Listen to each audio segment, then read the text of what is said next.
Well, good morning and welcome back to the shop. A little bit different on the table today. Rather than restoring the old 68 Mustang, what we're doing is we're going to upgrade the headlights on this car. This car came with a set of halogen bulbs and they're pretty yellow, as you can see by this picture here, in contrast to the other side, which I've already done the LED replacement on the passenger side. I haven't done it yet on the driver's side. Now, originally when I did this, I thought, okay, all I have to do is open up the hood, gain access to behind this headlight bezel. I figured there may be a couple of screws in this list. No. What you have to do is you have to remove the inner fender well, and I'll bring that to your attention on how to get that done. But the first thing, since I didn't know I had to do that, I didn't clean this truck. And unfortunately in Ontario, the weather really is bad. So it's filthy under here. Now, the idea is of course, we want to keep everything clean. So what I do is I peel everything back, then I go clean my hands and I put on a set of gloves, and then I make sure that I put the bulbs in without touching them. But basically, if you're going to do this job, make sure your inner fender wells are clean because you got to dig in there. Now, the Sealight kit that I bought, Sealight, comes with 4 bulbs in the kit, 2 low beam LEDs and 2 high beam LEDs. Now this is the low beam LED. This is an H11, which is the low beam. The high beam, this is the original halogen. The high beam is a HB3, I believe. So again, they're marked clearly on the packaging, so you're not going to mix them up, but make sure you don't. But basically, as I said, we have to remove the inner panel, and then we can gain access to these bulbs. Okay, so the first thing you'll notice, the wheel is turned out, or if I'm doing the driver's side, I've made this so I'm making a left-hand turn, right? So the wheel is out this way because I need to take this inner wheel well out and push it back there. And if the tire was in, I'd never be able to do that. So you want the tire fully out, making a left-hand turn when you're doing the driver's side, and of course, a full right-hand turn when you're doing the passenger side. There are 4 bolts holding this on. Let's call them bolts, but they're really just screws with bolt heads on them. 7/32 on my socket wrench. There's 4 of them. 1 at the bottom here, 2, 3, and 4, right? So there's 4 of them. Now I got my gloves on because this way here I'm going to get filthy because, as I said, if I would have known I had to do this, I would have cleaned it up better. But basically now we're just going to take this all apart, move it aside. And the good news is it's pretty clean back there, which means once I take these dirty gloves off, I'll be able to work fairly normally. But we have to remove these 4 screws.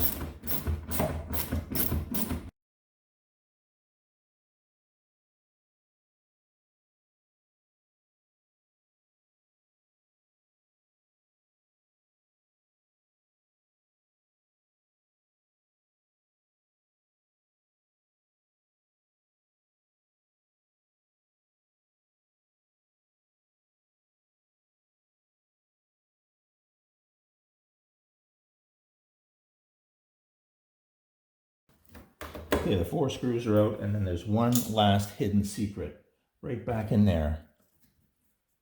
You can see it just on the camera. It is one of these, you got to pull the outside ring out. There we go. So as you can see, what it is it's one of these slidey things that you pull that out. So as you can see, you pull that top part out, it pulls that pin, which collapses the plastic, and then that allows you to pull that pin out. And then when you put it all back together by collapsing this, as you can see, it pushes that pin out, which opens it up and traps it. But like I said, that's for reassembly later. We'll take it back apart. There it goes. So that's it, the 4 screws and that 1 clip. And as you can see, the panel starts to come out, but it binds up in here, which means you have to really kind of work it out. So I found that it was better to pull this in. That allows this to come out.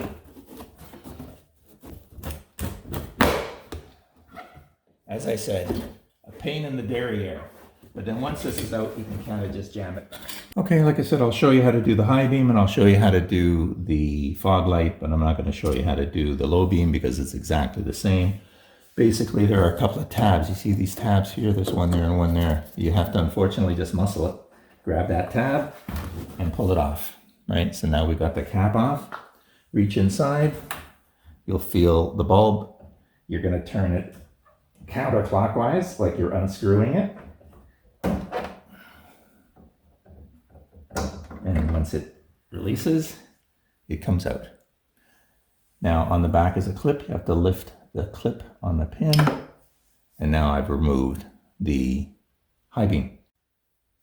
Now, as I said, the high beam is an HB3. Trying to get that focused on you. HB3. So of course we want to replace it with the LED that says HB3 on it.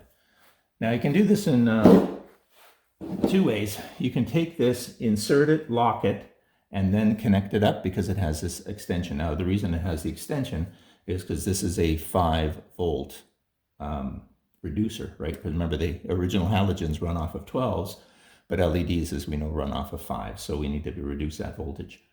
As you can see, the pins are different sizes. You've got a smaller spade here, and you've got larger spades at the bottom. The bulb goes in this way, and then, of course, rotates clockwise in order to lock it in. So, let me get this wire out of the way, straight into the hole. And then you gotta wiggle it around to find those pins. There they are. And then right-hand turn, and that locks it in. So now that bulb is locked in. We take these two connectors, put them together, very easy. Now, the only challenge is this whole kit has got to go inside this hollow space. Now remember, this is not inside the actual light bulb. So it goes inside. I put the connector in first, followed by the voltage reducer. It goes in second. And now we've got the entire thing inside. We can take our little ceiling bulb here. And what it does is you put it on top, and then you can just work your way around the outside, just like I'm doing there. Push all the way around the outside. And that locks it back in place. High beam done. Fog. You may not be able to see it that well down here, but just like before,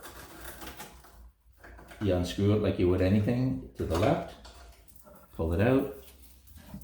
They don't put a lot of wiring on this, unfortunately. So you gotta reach in here now, get your hands on the connector. There it goes. That is the fog light.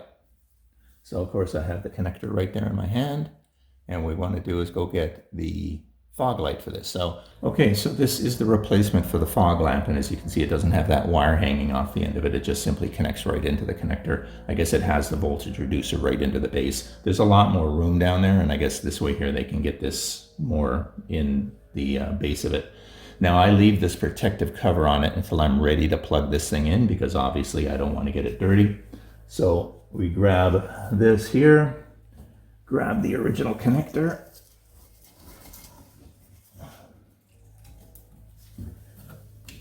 lock them together. So now that is now clipped in until you can find those pins.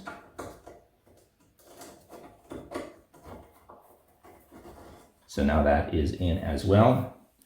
Last thing to do now is the low beam. So if you want to follow along, great.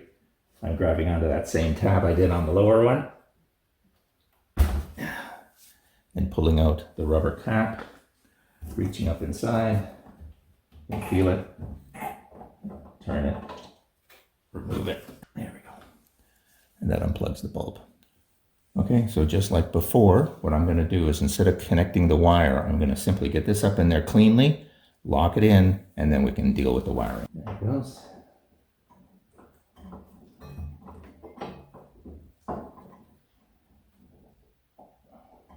Beautiful. Take these two wires, connect them together. And just like the high beam, I now have to take this wiring and stick it inside the hole before I put that rubber cap back on. And then we can just put the cap back on. And same thing like before. You place it up, you can feel it when it's sitting on top of the cap, and then you press around the edges. Like I said, what you do is you run your finger around the whole edge and you push in on it. And that's what I did up there. I just pushed all the way in and you can feel it snap in. Okay, bulbs are all done. Before I seal this back up, I'm just going to fire up the lights. All right, so there's the high beams and low beams on, both LEDs. Now I have to turn off the high beams in order to get the fog lights to come on. The truck just does that by itself. And there it is now with the low beams and the fog lights on. So all done, I can seal this back up. Okay, so I grabbed this, brought it down, so now it's flopping in the wind. What I like to do, on the other side at least I found, is place it back up. Now the good news is all of this was a pain in the butt, but now it actually goes in a lot easier because it flips in rather than me having to pull it out. So there it is, all back in. Now what I'm going to do is take this plastic push pin, because it goes up in here.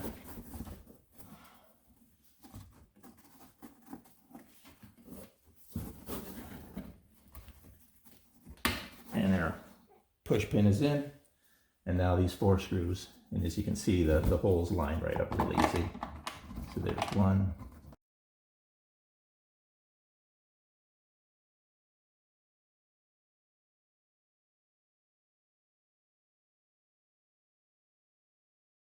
So I hope that helped if you are trying to do this job. Now, I have no affiliation with Headlight. I bought them off of Amazon. I think it was $100 for the 4 bulbs, right? That included the 2 high beams and the 2 low beams. I then paid an extra $50 to get the 2 fog lights. So in fact, $25 a bulb. That is certainly not the most expensive, but it's certainly not the cheapest. You can get those 4 bulbs for like $39. I figured, you know what, I'm not going to spend $39 for 4 headlights, and I'll just maybe go middle of the road here for $100 for 4, and then $50 for the 2 fogs, or about $25 a bulb. Again, I have no affiliation with Headlight. This is the first time I'm trying it. Who knows, I could go 2 weeks and these things can burn out. I really have no clue. I did look at the reviews and everybody seems happy with them, so I'm going to stick with them for a while. I'm going to take my old halogens, of course, mark them, clean them, because of course they probably got some crud on it. Clean them, store them, and if I have a problem, I'll just resort back. And what did it take me? 2 hours to do this, if not an hour and a half to change all the bulbs, so no big deal. But again, that's my case. I'm not recommending anything. I'm simply saying, hey, I tried them. I like the way they look, because the other ones were dull and yellow, and at nighttime they were terrible. So I'm going to take this for a drive tonight, and we'll see how good it is. Anyways, hope you enjoyed the video. If you did, hit that like button, and I'll see you next time.